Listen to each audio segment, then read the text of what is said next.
ਗੱਲ ਹੋ ਰਹੀ ਜੋ ਅਮਰੀਕਾ ਦੇ ਨੇਤਾਗਿਰੀ 'ਚ ਹੋ ਰਿਹਾ, ਜੋ ਅਮਰੀਕਾ ਦੇ ਨਾਮੇ ਪਾਲਿਸੀਜ਼ ਆ ਰਹੇ ਨੇ। ਪਿਛਲੇ ਦਿਨਾਂ ਦੇ ਵਿੱਚ ਸਰਕਾਰ ਬਦਲੀ ਹੈ, ਟਰੰਪ 2.0 ਆ ਗਏ ਨੇ। ਉਹਨਾਂ ਨੇ ਕਈ ਗੱਲਬਾਤ ਕੀਤੀ ਹੈਗੀ ਹੈ, ਜੋ ਆਪਣੇ ਟੈਰਿਫਸ ਲਗਾਉਣੇ ਨੇ, ਜੋ ਟੈਕਸਸ ਘਟਾਉਣੇ ਨੇ, ਔਰ ਆਪਣੇ ਕੈਲੀਫੋਰਨੀਆ ਦੇ ਵਿੱਚ ਸਦਰਨ ਕੈਲੀਫੋਰਨੀਆ ਦੇ ਵਿੱਚ ਅੱਗਾਂ ਲੱਗੀਆਂ ਹੋਈਆਂ, ਉਹਦੇ ਬਾਰੇ ਵੀ ਉਹ ਆ ਕੇ ਮਿਲ ਕੇ ਗਿਆ। ਜੋ ਅੱਗਾਂ ਲੱਗ ਗਈਆਂ ਉਹ ਆਪਣੇ ਰੀਅਲ ਇਸਟੇਟ ਦੇ ਵਿੱਚ ਕਾਫੀ ਇੰਪੈਕਟ ਕਰੇਗਾ, ਕਰਕੇ ਕਈਆਂ ਲੋਕਾਂ ਨੂੰ ਘਰ ਬਣਾਉਣੇ ਪੈਣੇ ਨੇ ਜਿਨ੍ਹਾਂ ਦੇ ਨੁਕਸਾਨ ਹੋ ਗਏ ਨੇ। ਔਰ ਇਕੋਨਮੀ ਦੇ ਵਿੱਚ ਵੀ ਜੋ ਹਾਲਾਤ ਹੈਗੇ ਨੇ, ਵਿਆਜ ਮੋਰਗੇਜਾਂ ਦੇ ਵਿਆਜ, ਆਪਣੇ ਖਰਚਿਆਂ ਦੇ, ਗੱਡੀਆਂ ਦੇ ਲੋਨਸ ਦੇ, ਇਹ ਕਾਫੀ ਇੰਪੈਕਟ ਕਰਦੇ ਨੇ। ਔਰ ਟਰੰਪ ਜੋ ਆਏ ਹੈਗੇ ਨੇ ਉਹਨਾਂ ਨੇ ਇਹ ਵੀ ਐਲਾਨ ਕੀਤਾ ਹੈਗਾ ਵੀ ਵਿਆਜ ਇੰਟਰਸਟ ਰੇਟ ਘਟਣੇ ਚਾਹੀਦੇ ਨੇ। ਇਹ ਜਿਹੜੀ ਇੰਪੈਕਟ ਹੈ ਇੰਟਰਸਟ ਰੇਟਸ ਦੀ, ਇਹ ਆਪਣੇ ਘਰ ਜਦ ਆਪਾਂ ਖਰੀਦਣੇ ਹੁੰਦੇ ਆ ਔਰ ਘਰਾਂ ਦੀ ਆਪਣੀ ਕਿਸ਼ਤ ਹੁੰਦੀ ਹੈ, ਉਹਦੇ ਵਿੱਚ ਕਾਫੀ ਇੰਪੈਕਟ ਪੈਂਦਾ ਹੈਗਾ।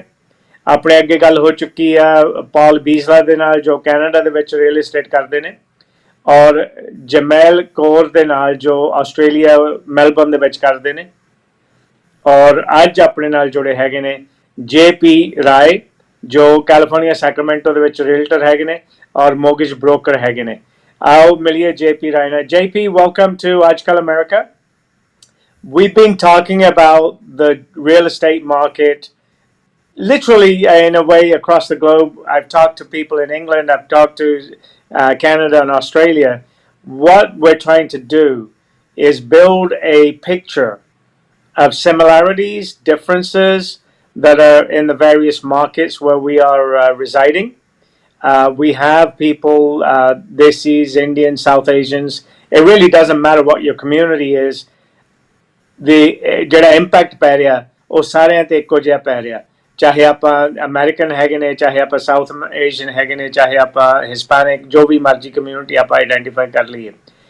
ਕੈਨੇਡਾ ਦੇ ਵਿੱਚ ਜੋ ਆਪਣੇ ਇੰਟਰਸਟ ਰੇਟਸ ਹੈਗੇ ਨੇ ਉਹ ਵੀ ਇੰਪੈਕਟ ਕਰਦੇ ਨੇ। ਟਰੂਡੋ ਉੱਥੇ ਰਿਜ਼ਾਈਨ ਕਰ ਗਿਆ, ਉਹਨਾਂ ਦੇ ਜੋ ਅਗਲੇ ਆਉਣੇ ਵਾਲੇ ਪਾਲਿਸੀਜ਼ ਆ ਉਹ ਵੀ ਇੰਪੈਕਟ ਪਵੇਗਾ।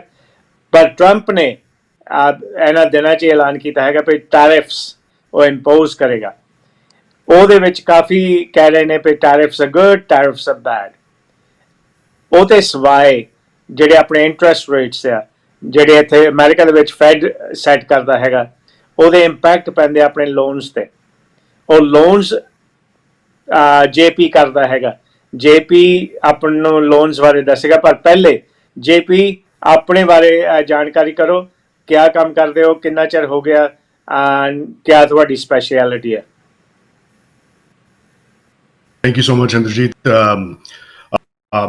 Jashpaul Singh, friends, colleagues call me JP.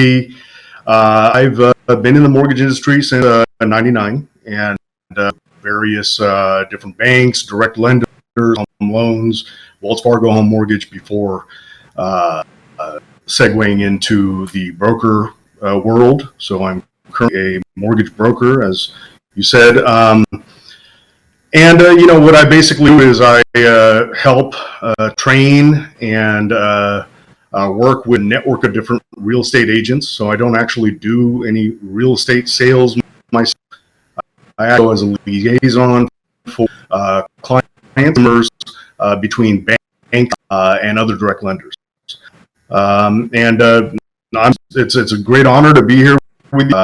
I'd like to discuss whatever valuable input in and what would benefit our community. Thank you, JP. Recently, I had a discussion with a fellow professional of yours from Australia, and ਉਹਨਾਂ ਨੇ ਗੱਲਬਾਤ ਕੀਤੀ ਸੀ ਵੀ Australia ਦੇ ਵਿੱਚ ਕਿਆ programme ਹੈਗੇ ਨੇ, ਕਿਆ ਗਵਰਨਮੈਂਟ ਅਸਿਸਟੈਂਸ ਮਿਲਦੀ ਹੈ। ਕਾਫੀ ਉਹਨਾਂ ਨੇ ਗੱਲਬਾਤ ਕੀਤੀ ਸੀ। ਆਸਟ੍ਰੇਲੀਆ ਦੇ ਵਿੱਚ ਤੁਹਾਨੂੰ ਗ੍ਰਾਂਟ ਵੀ ਮਿਲਦਾ ਹੈਗਾ ਘਰ ਖਰੀਦਣ ਵਾਸਤੇ। ਅਮਰੀਕਾ ਦੇ ਵਿੱਚ ਵੀ ਇਹ ਸਿਸਟਮ ਹੈਗੇ ਨੇ ਜਿੱਥੇ ਗਵਰਨਮੈਂਟ ਤੁਹਾਨੂੰ ਅਸਿਸਟ ਕਰਦੀ ਹੈ, ਡਾਊਨ ਪੇਮੈਂਟ ਅਸਿਸਟੈਂਸ ਵੀ ਮਿਲਦੀ ਹੈ। ਲੇਕਿਨ ਜਿਹੜੇ ਅਮਰੀਕਾ ਦੇ ਪ੍ਰੋਗਰਾਮ ਆ ਉਹਦੇ ਬਾਰੇ ਸਮਝਾ ਦੇਣਾ। ਬਟ ਆਸਟ੍ਰੇਲੀਆ ਦੇ ਵਿੱਚ ਜਿਹੜੀ ਗਵਰਨਮੈਂਟ ਹੈਗੀ ਆ ਉਹ ਜਦ ਤੁਹਾਨੂੰ ਡਾਊਨ ਪੇਮੈਂਟ ਅਸਿਸਟੈਂਸ ਦਿੰਦੀ ਹੈ, ਉਹ ਤੁਹਾਡੇ ਘਰ ਦੇ ਵਿੱਚ ਐਕੁਇਟੀ ਵੀ ਖਰੀਦ ਲੈਂਦੀ ਹੈ। ਸੋ ਜੇ ਮੈਂ ਉੱਥੇ ਜਾ ਕੇ ਘਰ ਖਰੀਦਣਾ ਹੋਵੇ, ਮੈਨੂੰ ਉਹ ਗਵਰਨਮੈਂਟ 10% ਐਕੁਇਟੀ ਦੇ ਦਿੰਦੀ ਹੈ, ਜਿਹਦੇ ਨਾਲ ਮੈਂ ਘਰ ਖਰੀਦ ਲਿਆ। ਘਰ ਖਰੀਦਣਾ ਮੇਰੇ ਲਈ ਸੌਖਾ ਹੋ ਗਿਆ। ਮੈਂ ਉਹਦਾ ਕੋਈ ਵਿਆਜ ਨਹੀਂ ਦੇਣਾ, ਮੈਂ ਉਹਦੇ ਹੋਰ ਕੋਈ ਸ਼ਰਤਾਂ ਨਹੀਂ ਹੈ। ਲੇਕਿਨ ਆਸਟ੍ਰੇਲੀਅਨ ਗਵਰਨਮੈਂਟ ਜਿਹੜੀ ਹੈਗੀ, ਚਾਹੇ ਸਟੇਟ ਹੈ ਚਾਹੇ ਉਹ ਫੈਡਰਲ ਹੈ, ਉਹ ਮੇਰੇ ਘਰ ਦੇ ਵਿੱਚੋਂ 10% 10% ਐਕੁਇਟੀ ਦੇ ਮਾਲਕ ਬਣ ਜਾਂਦੇ ਨੇ। ਜਦੋਂ ਮੈਂ ਘਰ ਵੇਚਾਂਗਾ, ਉਹ 10% ਸਰਕਾਰ ਲੈ ਜਾਏਗੀ। ਉਹ ਉਹਨਾਂ ਦੀ ਪ੍ਰੋਫਿਟ ਹੋ ਗਈ, ਚਾਹੇ ਉਹਨਾਂ ਦੀ ਲਾਸ ਹੋ ਗਈ। ਪ੍ਰੋਪਰਟੀ ਪ੍ਰਾਈਸਿਸ ਵੱਧ ਗਏ, ਉਹਨਾਂ ਨੂੰ ਪ੍ਰੋਫਿਟ ਜਿੰਨੇ ਮੈਨੂੰ ਹੋਗੀ ਉਨੀ ਹੋਗੀ 10%। ਜੇ ਪ੍ਰਾਈਸਿਸ ਘਟ ਜਾਓਗੇ, ਉਹਨਾਂ ਦਾ ਨੁਕਸਾਨ ਵੀ ਹੋਗਾ। ਬਟ ਉਹ ਆਪਣੇ ਇੱਥੇ ਅਮਰੀਕਾ 'ਚ ਨਹੀਂ ਸਿਸਟਮਸ ਚੱਲਦੇ, ਜਿੰਨਾ ਮੈਨੂੰ ਪਤਾ ਹੈਗਾ। ਜਿਹੜੇ ਇੱਥੇ ਦੇ ਗਵਰਨਮੈਂਟ ਅਸਿਸਟੈਂਸ ਪ੍ਰੋਗਰਾਮਸ ਹੈਗੇ ਆ, ਡਾਊਨ ਪੇਮੈਂਟ ਅਸਿਸਟੈਂਸ ਆ, ਜ਼ੀਰੋ ਡਾਊਨ ਪੇਮੈਂਟਸ ਹੈਗੇ ਨੇ, ਵੈਟਰਨਸ ਪ੍ਰੋਗਰਾਮਸ ਹੈਗੇ ਨੇ। ਕੱਲਾ ਕੱਲਾ ਕਰਕੇ ਜਿਹੜੇ ਅਸਿਸਟੈਂਸ ਪ੍ਰੋਗਰਾਮਸ ਹੈ, ਪਹਿਲਾਂ ਉਹਨਾਂ ਦੇ ਬਾਰੇ ਦੱਸੋ। Down payment assistance. Yeah, so there are a number of different ways to home. Most commonly is going to be conventional conforming loans, where you put down a good amount of down payment, typically 20% down payment, allow them to negate any type of private mortgage insurance. Kind of talk about the other. But a big contributor for the housing market in the going to be the FHA. FHA is an acronym of the Federal Housing Administration. The Federal Housing Administration helps first-time home buyers. It helps people with challenged credit, who maybe don't have the down payment. Maybe they have some blemishes on their credit history, payment histories, and the FHA will step in by loosening guidelines and allow these buyers to come in. That's where the down payment programs come in, where it's going to be coupled with an FHA type of a program.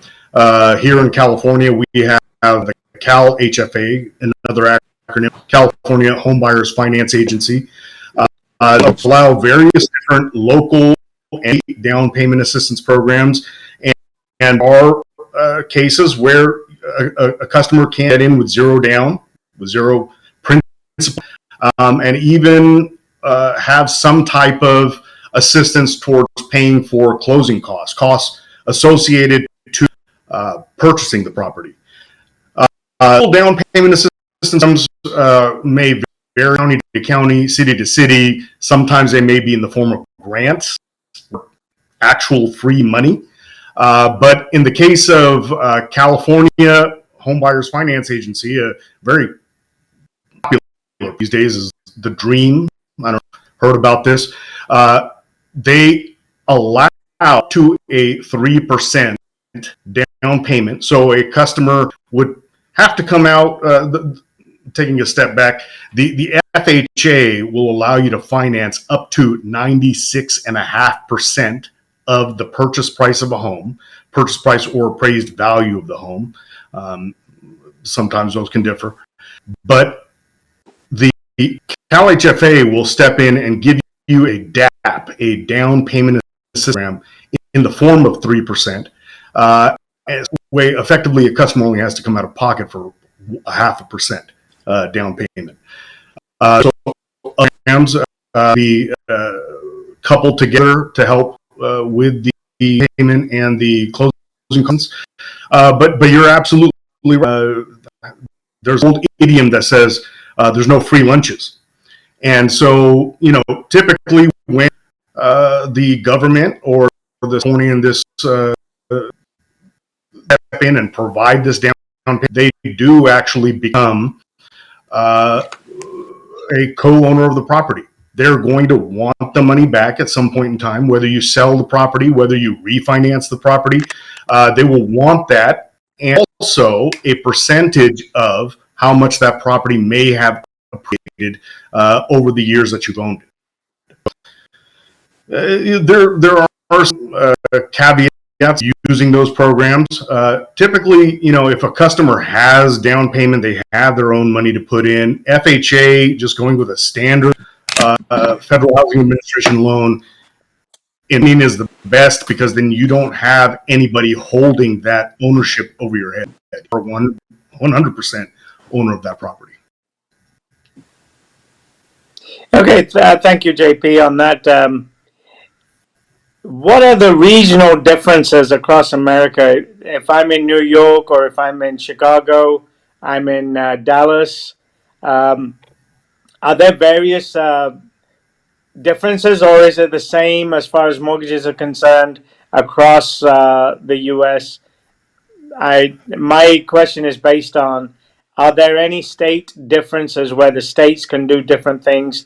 You mentioned city grants, so I'm assuming there's a lot of localized programs. Can you confirm, deny, or educate me on that? Absolutely. There's alliances between different MSAs, Alton areas. I in California. I've actually been in Northern California all my entire life. I do service in California, Washington, Arizona, Texas, but as different regions around the country, 100%. You're in the housing market based on location, the desirability, differences in the prices of property, and then that is going to affect the financing aspect of it. So in California, we will see typically rates that are going to be close to or right above what the base rate is. So if you were to go to bankrate.com or Google search what interest rates are these days, you'll see that we're hovering somewhere around 7.1% at this time. What they tell you is that base Fannie Mae, Freddie Mac assigned rate.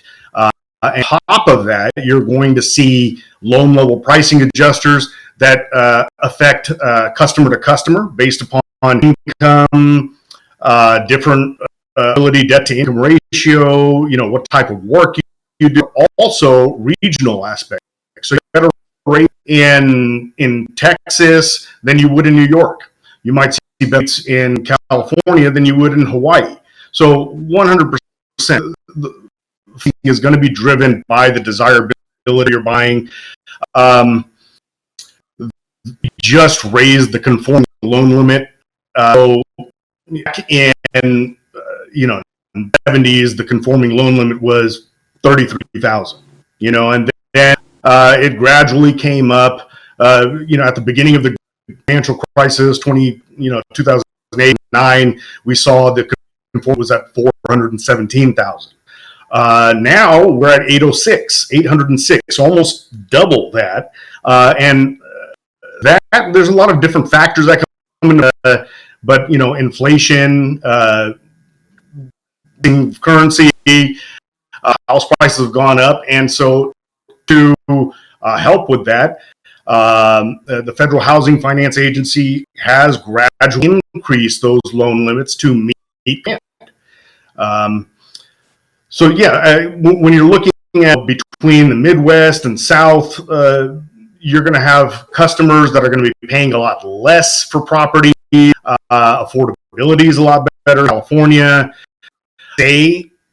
only about 10% of these are affordable for customers based upon their median incomes. Changed a lot, but in recent years has become limited. And there's various factors that we might be able to discuss here. Sure. Thank you.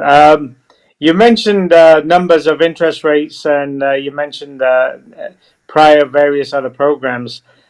And one thing you pointed out to was the purchase price and appraised price. What's the difference? Well, there's a huge difference. So all traditional lenders are going to appraisal. An appraisal is going to be an independent inspection from a qualified professional who's going to give their opinion of value. So, and it's typically going to be from the bank side, where they're going to assign a appraisal management group who will then refer it to local in the area where your buying property is located. These inspectors will walk, depending upon if you're getting a conventional conforming, non-conforming, jumbo loan, or an FA, you'll have different types of that are going to be assigned to that specific transaction. But for example, FHA, you'll designated go in and they'll walk the property, they'll take pictures of the property, they'll take measurements, sometimes they'll crawl under a crawl space. They want to ensure of two things: that the is suitable for the bank, so that they give loan and the property may break down or serious fund lessons in the property. And two is going to be they protect the home buyer. First-time homes typically aren't the most buyers. They will usually fall in love with the property. It's where the appraiser comes in and they're going to see that not only is this property good for the bank to lend on, but as a first-time buyer, that's going to put you in a position that's going to just, you're going to lose the home or, God forbid, those type of situations come up. But that's where the appraiser comes in. Now, the difference between the purchase price and an appraisal price, California and Bay Area, you're going to see a lot of demand. Customers are a lot of cash these around just because how high interest rates are. But customers will come see for example, a torn down property in Berkeley or Oakland, California. It might not be the most desirable good. It can fetch a lot of rent. So customer will come in and say, well, this property needs completion. Maybe sometimes properties are burnt down to the sticks. This might not be suitable to lend on, but a customer will come in and say, you know what, we will offer $100,000, $200,000 over what is asking for just to get their foot in the door and acquire this property. In addition, where you'd want to get a loan from a bank, conventional conforming mortgage, customers, there'll be a bidding war in some cases where they will come in and say, the seller is asking for $600 on this property, we're willing to give you $750. They're willing to pay $750 to the seller to acquire this property. But appraiser will come, hold on, pump your brakes. Let's actually see the data, this recent data, and typically it's going to be, within a quarter mile. Case-by-case scenario, they can go out to a half mile or even a half or even a full mile outside, typically limiting you the last 90 days of sales. Again, case-by-case, they might go outside of those parameters. But the C is, what is this property worth on the market? And, say, well, the market is determined by buyers. What someone is willing to pay for a property, typically that's how much property is worth. But in the bank's eyes, they to compare subject property, other sales in that area, that neighborhood that have been sold recently. That's allowed them to factor out different things such as the LA fires that you commented on. Like what recently could it definitely increase variability. You see in the Pacific Palisades, it's sad to see what's going on. A lot of these multi-million-dollar properties in Malibu, they've just burnt down. These people are going to replacement property. Rents have gone up. Sometimes they might go into other areas, and they'll ask for, hey, we've got cash. We want to live in your property. You're asking for. Sometimes sellers they'll say, you know what, the going market right now is our property been worth $800,000. Bedroom, one bathroom was $800,000 2 months ago. But now there's a lot of demand, and we won 1.5. So factors that come into the appraisers are going to go in there, and they're going to rep only the buyer. They're going to rep the bank, and they're going to say, hey, there's a fair deal here. And based upon what that appraised value comes in at, if a person gets a loan for this $800,000 property that's now asking for 1.2, they might say, you know what, we can't substantiate 1.2 million, maybe 900,000. And so what will happen in those cases is the bank will come back and say, we are going to give you a loan amount of 90%, whatever the loan value that your application demands. We're going to give you 80% of what the appraised value is, not what you're willing to pay. Okay. So basically, there's a political twist to what I'm going to ask you next, but there's no politics involved. I cannot go to JP, the mortgage broker, or the bank that's backing that loan and say, my house is worth $2 million. I want a loan on $2 million. And the bank just gives me that loan. No, there's certain situations where, you could, maybe you are and what you do, have portfolio lenders available. A Chase private client and you've got 10 million invested with them, they might, just say, hey, whatever you got it for you, sir. But if you're an everyday individual and you're looking to get informing conventional type of a mortgage, or Freddie Mac, the banker, they're going to have certain regulations, they're going to have certain guidelines in place that are going to dictate how much money you're going to get. And a lot of that goes back to the appraised value of a property. The appraisers are going to go in and make sure that the subject property, the collateral is much, and protect the bank's interest. You might be putting 10% down, but the bank's 80% skin in the game, and they want to make sure that their investment is protected. Good.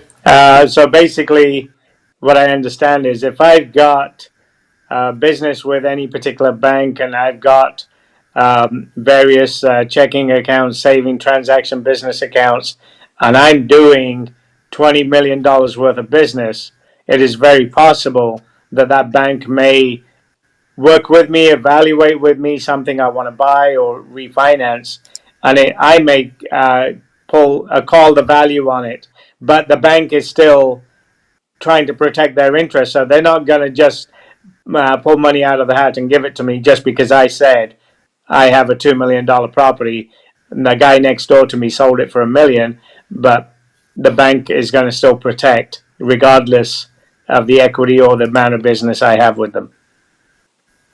Absolutely. There's different types of programs that are typically, you might have some type of performing loans. That's very popular these days. The DSC, it's a risk ratio type of approach.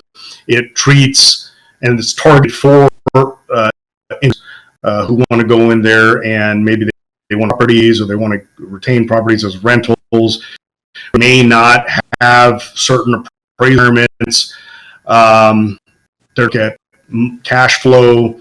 Again, it's a case by case scenario. What your credit situation looks like, how many in reserves you have sitting in the bank for any day. But 9 out of 10 times for the regular buyer, if you're going to be a loan from a bank, from any type of vendor, Fannie, Freddie type of, they're going to have those requirements in place. Correct. Okay. Moving on, we mentioned interest rates. We've talked about sort of the LA fires that you brought up, how they may impact. A few weeks ago, the federal government began lowering interest rates. Although they lowered the rates, what we could call significantly, looking ahead, are they likely to continue reducing those rates? And the second part of that question is, what can we expect as a impact on mortgage loans specifically that might be beneficial to homeowners if they're refinancing or home buyers. Is there anything that your crystal ball tells you that the Fed might be doing in consideration of what's happening in the federal government right now with Trump 2.0? There's talk of making policies into place that will impact the economy, may bring down inflation. All of these are they're possible. It's a crystal ball type of feature. We don't know what's going to happen tomorrow, but we can project or imagine that if these things happen, this thing falls into place, then we could expect. So we know that they lowered interest rates. They talked about lowering interest rates this year, but now there's also a statement, I believe, not too long ago from the Fed chair that the number of rates they projected for 2025 may not be that. They may actually do less. Where do you see the housing interest rates going in the next 6 months, in the next year? So basically, what's your perspective? Not month to month, but a general picture going through the year. No, that's a very, very good. There's a common that the Fed, which is Federal Reserve, sometimes referred to as the invisible, they shift rates, the Fed funds rate specific, up and down monetary policy. There's a common misconception that what the Fed does is going to be tied mortgage rates. It's your 30, your 15-year fixed loan. That's not the case. The Fed rate can be tied more so to your bank. It's going to be tied to your credit. If you have a home equity line of credit, revolving line of credit attached to your property, is going to be directly affected by what the Fed does. And you're right. In recent months, since September, to be exact, the Fed has started to cut interest rates. There's a lot of explanation as to why they're doing that, but the number one reason is inflation. They needed to tighten the monetary policy for 2022, first half of 2024, because inflation was raging out of control. There's that Jerome Powell cut rates. There was a 50 basis point cut in September. I believe there's a quarter basis point cut in November, quarter in December. So we're looking at a 1 full point cut in just the last couple of months. And the suspicion is that maybe Jerome Powell is trying to keep his job. I mean, there's the Trump, definitely. He's going to beat the bushes. He's going to shake things up. Maybe Jerome Powell cut interest rates in order to keep his job. That's what a lot of people speculate. Typically, when there's significant Fed rate cuts like this, it's a warning sign that a recession may be on the horizon. If you look all economic cycles going back to the 60s and 70s, any time that starts to aggressively cut interest rates, the Fed funds rate, it means that things are getting bad. Now, there are differences that come into play. Obviously, Trump is going to start doing whatever he can to stimulate the market. The executive branch, however, has traditionally kind of been laissez-faire. They stay out of the Fed's. The Fed makes decisions independent of the White House, but we're starting to see a lot of conflation pretty soon. To directly answer your question, what controls mortgage rates? Mortgage rates are controlled by inflation. There was just a couple of weeks ago, the latest report print came out. It was for December, and that being a little bit better than what it was anticipated to be, all signs are pointing to inflation coming back. And so the question was a wise decision for the Fed to start cutting rates when inflation's coming back, because what that's going to do is it's only going to exasperate things.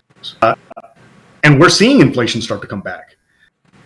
There's been a lot of you don't know exactly what to believe with data coming out of the government. A lot of times a report comes out and the administration takes laps, celebrating how the jobs are or how they've tackled inflation. Inflation is transitory. A couple months down the line, they revise the reports and negative revisions. A lot of people think that the Fed purposefully handing Trump a list so that way he can try to tackle what's going to come. But it's yet to be seen. There's a lot of different factors. And going back to interest rates, and obviously I don't have a crystal ball, but if I was to guess, toward the middle of 2024, people were thinking that there would be possibly 3 to 4 rate cuts. I think now the consensus 2 rate cuts. Inflation is coming back with, and you're going to see more. The mortgage rates are going to be tied to the 10-year yield most commonly. The 10-year yield is going to be what investors on the secondary market are willing to pay. The higher the yield, that usually means that there's going to be some type of negative outlook on the horizon. If I was to guess, I would say that yes, we'll probably see some rate cuts. There's another inflation print that's going to be coming out in coming weeks for the month of January. I think it's February 12th is what they said. That's going to make a big decision as to what the Fed is going to do. The Fed is going to be meeting this week, later this week. If I was a betting man, which I'm not, I would think that they're not going to do anything. They're going to keep the rates where they're at right now, 4.25 to 4.5. But I think, as far as mortgage rates are concerned, I don't think that there's any type of evidence out there that would suggest that mortgage rates are going to get any better. You're starting to see a lot of capitulation from buyers. I mean, buyers are seeing that prices of homes are now at all-time highs. They're seeing interest rates 7 to 8%, and they're still buying. New construction market has really driven a lot of the sales. Existing sales are not as great as we'd like them to be. Builders are also, they're offering a lot of incentives. In tiny homes, they're pricing these properties high so they can give 30, 40, 50,000 buyer concessions, seller concessions to buyers. So, it's you'd have to take the data with a grain of salt. But we be in the coming months, February, we're going to see what the CPI print for January is. I'd be willing to bet it's higher than it was in December. In March, the Fed will be meeting again. We'll see if Jerome Powell even keeps his job. That's the Trump factor. Yeah. You mentioned builders giving buyer incentives or buyer credits. Is there a general slowdown of the overall real estate market? We've talked appraising and we've talked about sort of purchase prices. From that aspect and the fact that some builders are giving substantial credits, I mean, we'll talk on that one. What are they for? And what can I, as a buyer, use those credits for? But just a general thing on the status of the real estate market.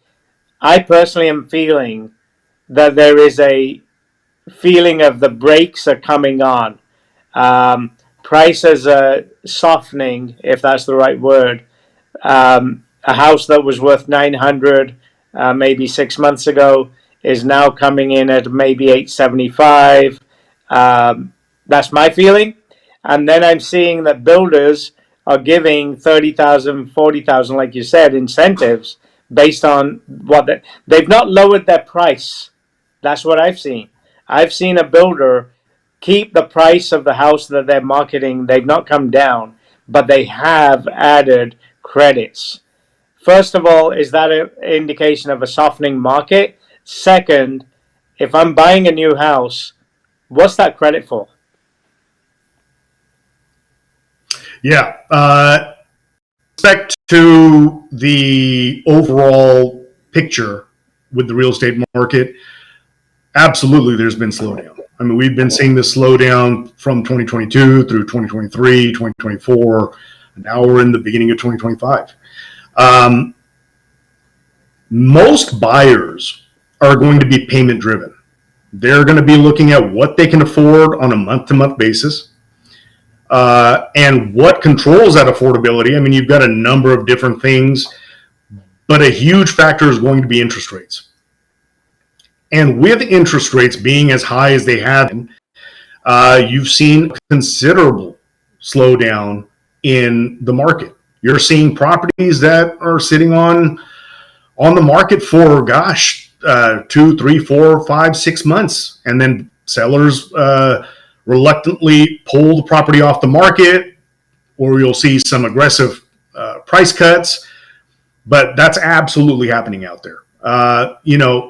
Maybe some type of unrealistic expectation on the side of sellers, where I think that my property's worth $800,000, but a buyer may not be willing to pay $4,000 a month on a mortgage payment, and then on top of that, property taxes, the cost of insurances are going up. Going back to the LA fires, we're probably going to see a massive increase if we see insurance companies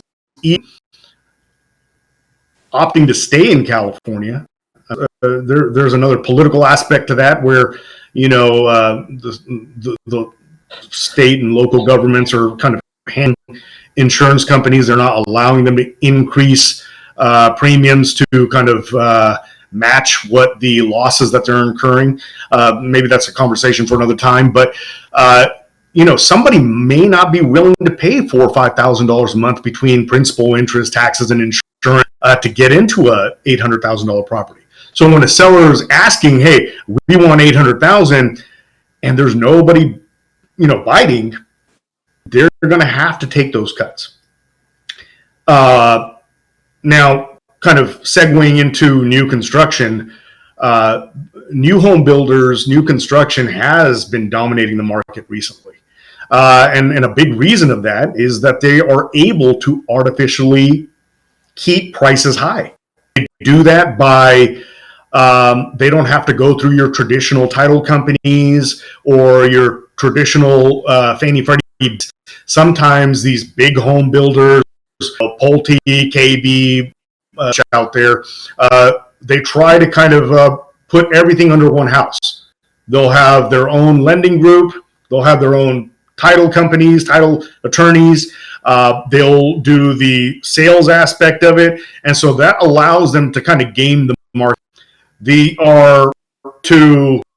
And this kind of goes back to the whole appraisal situation, is there's not going to be a fair appraisal on that property because these new home builders are able to dictate the prices. They will put a price at $550,000 or $600,000, for example, and then provide a buyer a $50,000 kickback.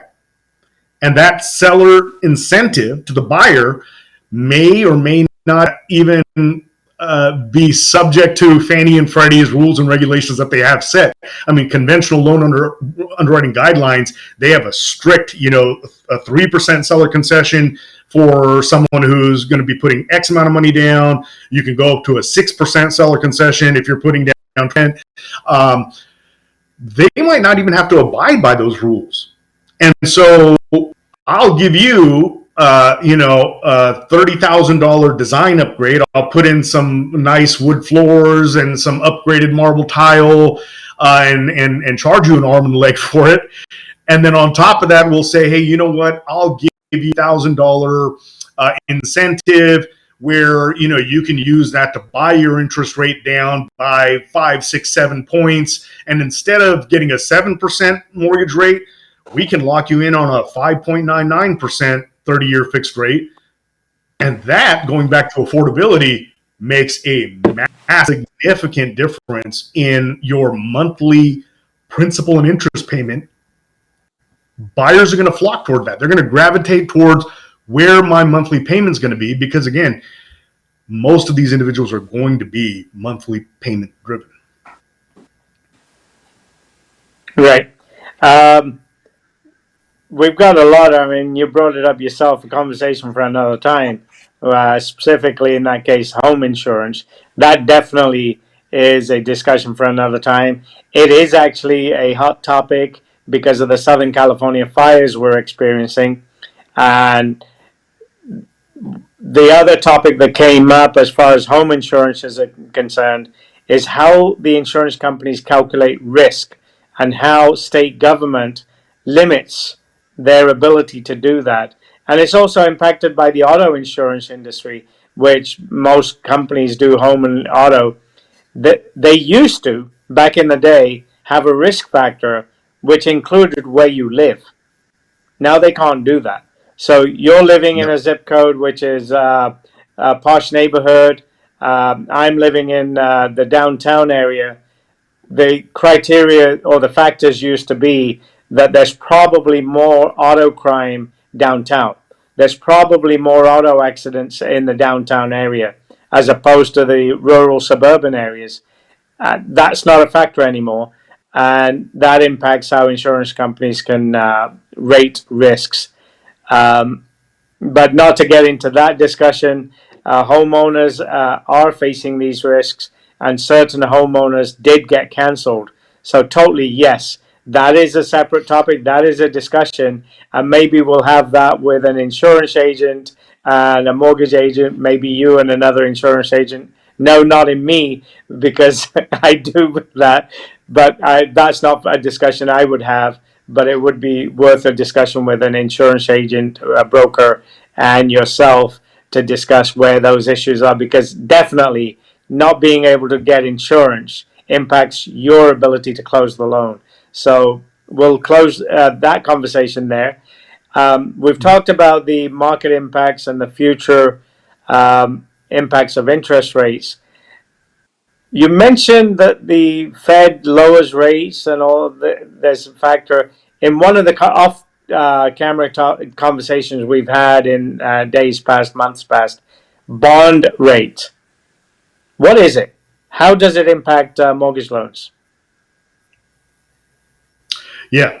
So the 10-year bond, the Treasury, is usually considered a safe haven for investors. If they see some type of volatility, risk, World War III on the horizon, you're going to see investors will flock towards bonds. When a lot of people buy those bonds, price of those bonds usually yield a little bit lower.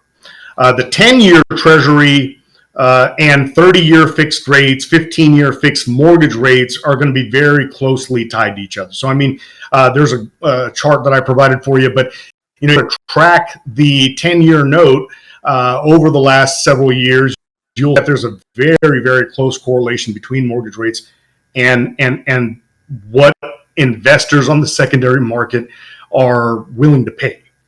The Fed, going back to the Fed rate, they control interest rate back and forth to kind of, if they raise interest rates on their side, they're going to be tightening monetary policy, making liquidity a little bit lesser than, and if they cut, they're going to be practicing more looser monetary policy.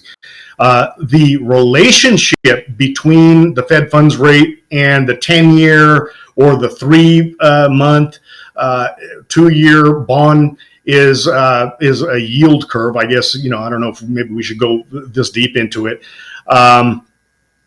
But with the bond market, there's definite pricing, a lot of volatility coming for 2025. I mean, that's what we're seeing, and mortgage rates are reflected in that. You know, you saw back in May of last year, mortgage rates were at 8%. You know, they were 7.75, 7.8, 8%, and then we got a little gradual decrease in mortgage rates. And then inflation started to roar back. We're starting to see the rates back above the 7% mark again. That basically is an indicator that inflation is coming back. Now, again, it's yet to see what's going to happen in the coming months.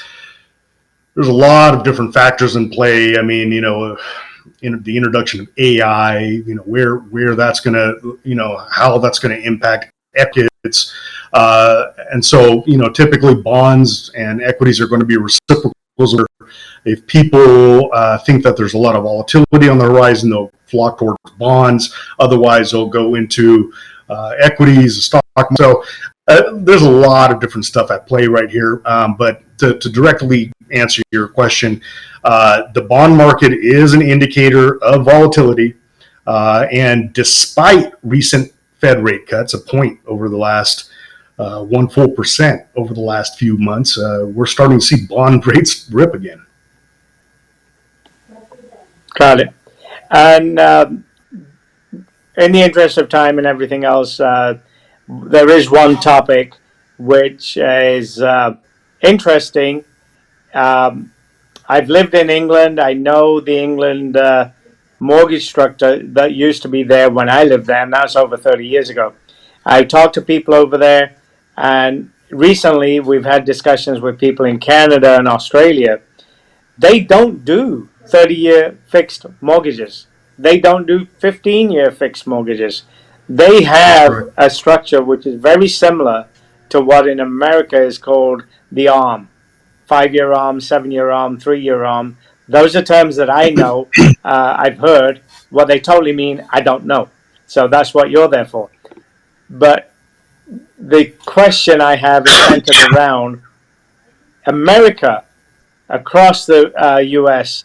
has a concept of fixed 30-year mortgages. And those people who had loans, who had mortgages just a couple of years ago, where the interest rates were a beautiful 2%, really exciting, really low, and they were fabulous. I'm trying to mimic somebody here, but anyway, those 2% rates, 3% rates are history now. Rates you've mentioned are 7%. Rates I've known have gone to 8, 9%.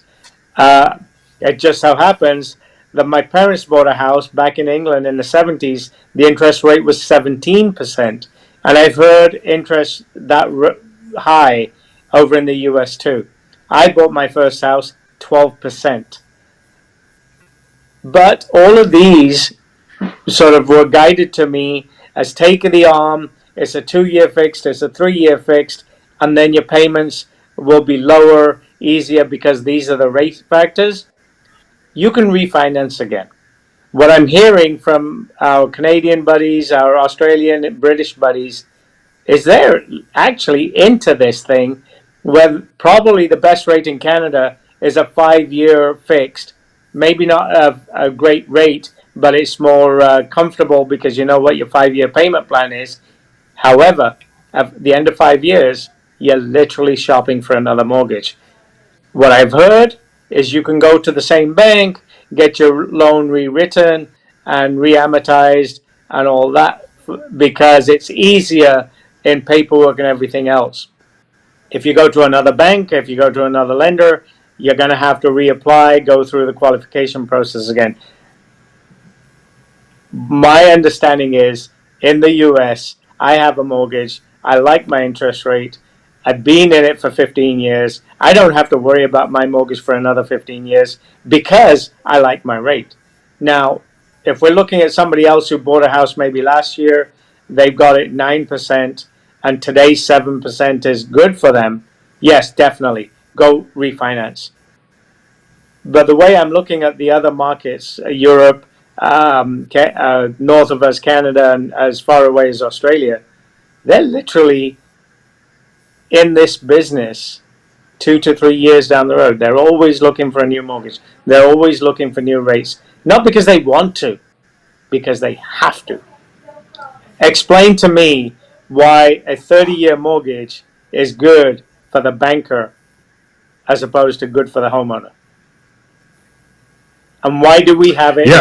And what's I mean, I see it as an advantage. What I'm trying to see is why don't they have it?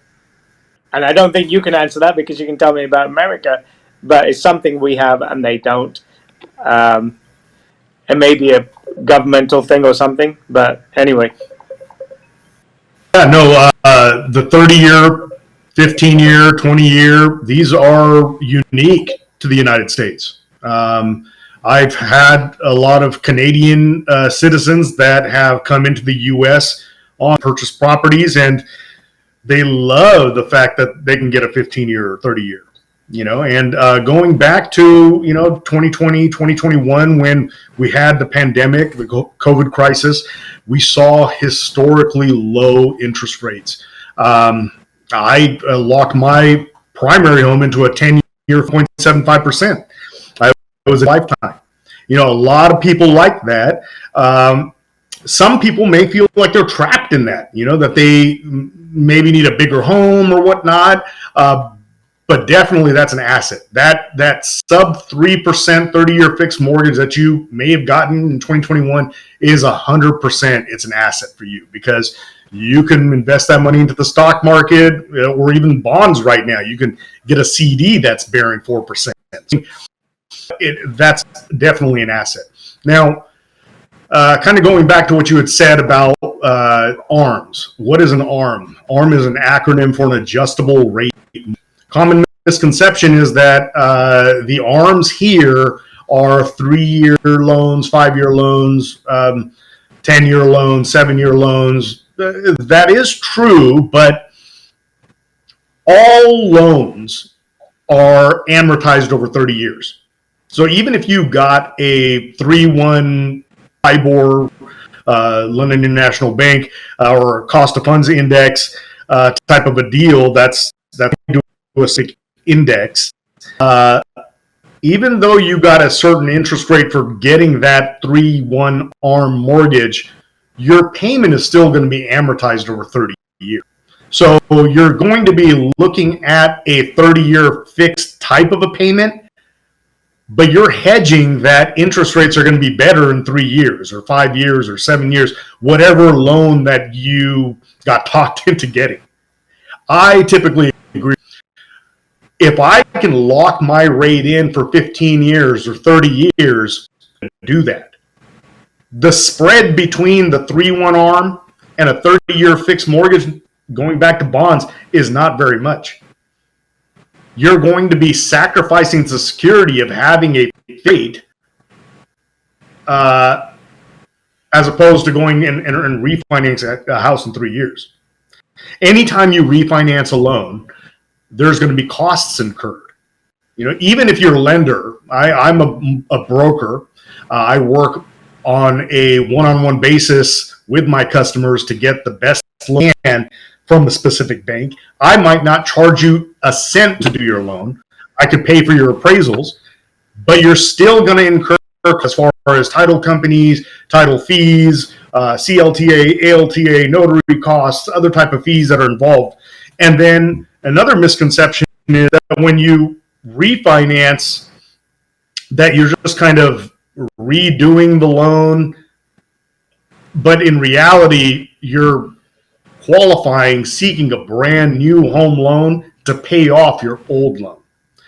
So if you've got a 3-year loan and you got it for $250,000, you're going to have to get another $250,000 or $245,000 loan 3 years from now, pay off the old loan. And then because of how these finance instruments being amortized over 30 years or 15 years, the way they work, that they're mostly front loaded with interest.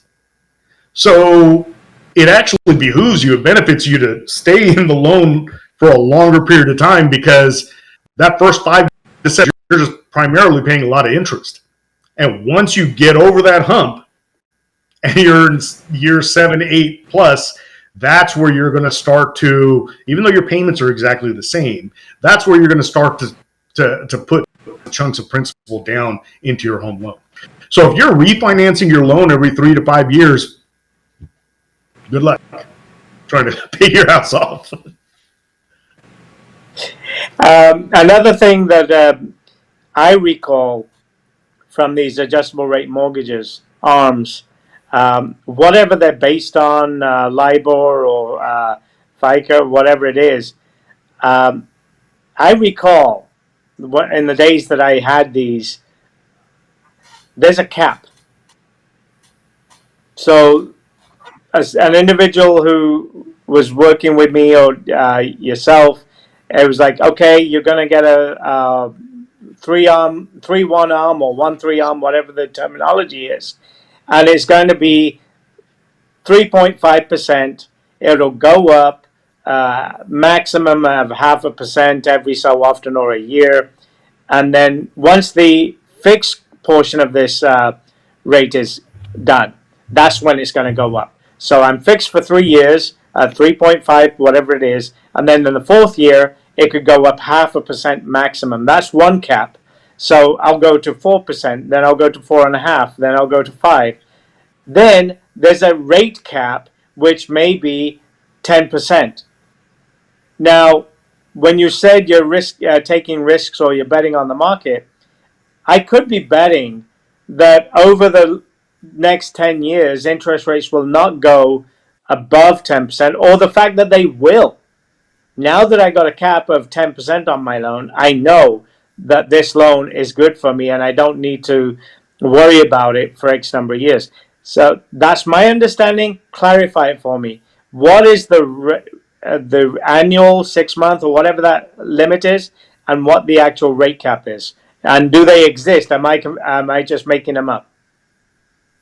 No, they absolutely do exist. There's a wide array of different products that the customers, different banks will provide different instruments. But yes, kind of going back to and split 3, 5, 1, 7, 1. What does that mean? That means the one aspect of it is, so your initial 3 years are going to be fixed at whatever rate that you've negotiated with the bank. After that 3 years are up, your rate now becomes variable. It adjusts to wherever the index is pricing in at that point in time. You have different caps, but you also have different recast periods. So loans may recast 6 months, some may recast every year, and then you do definitely have caps where it can go up then per year or per 6 months up to a maximum of, like you said, 10%. It can 100% do that. Now, we saw our mortgages were very popular for the crisis, back to 2004, 5, 6.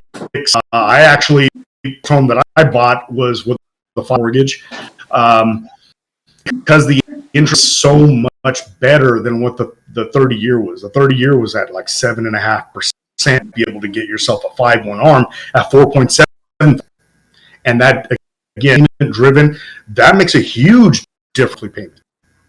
So those loans, these instruments were very, very popular back then. Now, really that big of a difference. You're not, if a 30-year fixed is at 7%, you might get a 3-1 arm at 6.5%, and then you're kind of thinking versus reward be beneficial for take percent discount when I'd have to potentially be looking at a variable rate 5 years down the line. You see, so it might pan out for you because you might only want that property first. So if that's the case, if you already have it set in your mind, I'm going to purchase this property and I'm going to be starting a family or a business promotion or something, like life changes. It's always for every person, every individual. That might be your game plan. That I'm only going to live in this property for 3 years, and then I'm going to sell and think bigger. And if I can get a 0.25% break right now, it's well. You know, again, with everything, there's a reward. You might have to see rates get crazy if it does indeed come back, and if not able to kind of continue that in, you could potentially start to see go through the roof, and then God forbid we ever have to hit a cap, but it'll be possible if you took that risk. Got it. Well, JP, we've spent quite a time discussing these various features. I'm sure we could go on for much longer with the various topics and various aspects of it. We'll save that for another time, but it's been quite educational.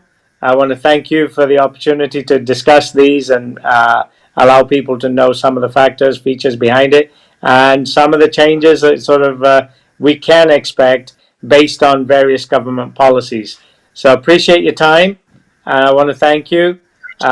Just for general reasons, if you want to give out your phone number, contact, email, go ahead and do that. So if there's anything else somebody wants to learn or ask you questions about, they may do so.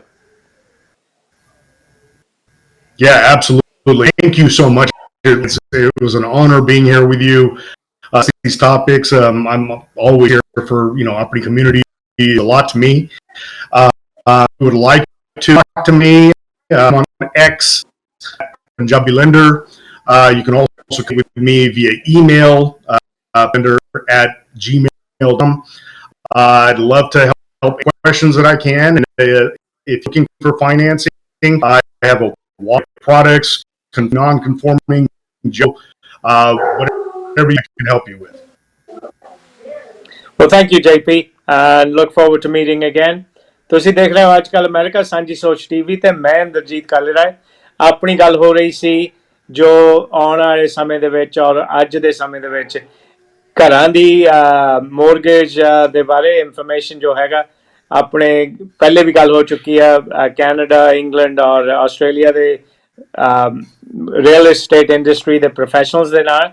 ਉਹਨਾਂ ਨੇ ਜੋ ਆਪਾਂ ਨੂੰ ਦੱਸਿਆ ਹੈਗਾ mortgage ਉੱਥੇ ਕਿੱਦਾਂ ਮਿਲਦੀ ਆ, ਕਿਆ ਕੰਡੀਸ਼ਨਸ ਹੈਗੇ, ਕਿਆ ਉਹਨਾਂ ਦੇ ਟਰਮਸ ਹੈਗੇ ਨੇ। ਇੱਥੇ ਅਮਰੀਕਾ ਦੇ ਵਿੱਚ 30 ਸਾਲ ਦੀ ਵੀ ਮੋਰਗੇਜ ਮਿਲ ਜਾਂਦੀ ਹੈ, ਅੱਜ ਕੱਲ੍ਹ 40 ਦੀਆਂ ਮਿਲਦੀਆਂ ਹੈਗੀਆਂ, ਕਰਕੇ ਘਰਾਂ ਦੀਆਂ ਕੀਮਤਾਂ ਉੱਥੇ ਤਾਈਂ ਪਹੁੰਚ ਗਈਆਂ ਹੈਗੀਆਂ। ਔਰ ਮਹੀਨੇ ਦੀ ਜਿਹੜੀ ਕਿਸ਼ਤ ਆ ਉਹਨੂੰ ਆਪਣੇ ਜੇਬ ਮੁਤਾਲਕ